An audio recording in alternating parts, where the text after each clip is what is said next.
I'd say adding value for people. So my experience, I worked at some of the larger multifamily operators in the space. And so people were always asking, like, oh, what does Lincoln do? What does Pinnacle do? What do these larger companies do? What's your experience? How are you guys scaling to with all this growth? And so just giving them giving them some insight into my day-to-day operations was able to give them value in a way, or at least help them to think of different ways of operating their own businesses. Prior to that, it was really just being friendly and asking questions and listening to people, because there was a time where I had no experience.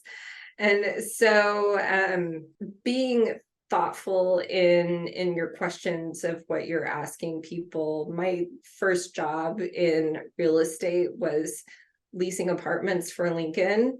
And I got that job because I met somebody who worked for Lincoln, and she advocated for me, which was amazing because at that time, commercial real estate still wasn't hiring.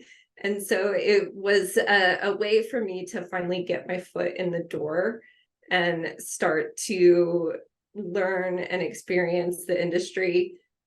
It was a different way than what I had thought or expected, but it was a way to experience it.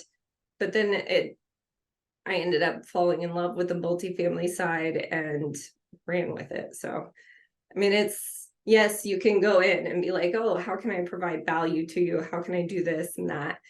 And it's difficult sometimes, but don't think that you have to go up to somebody and be like, hey, let me do this for you when you have no idea what you're doing.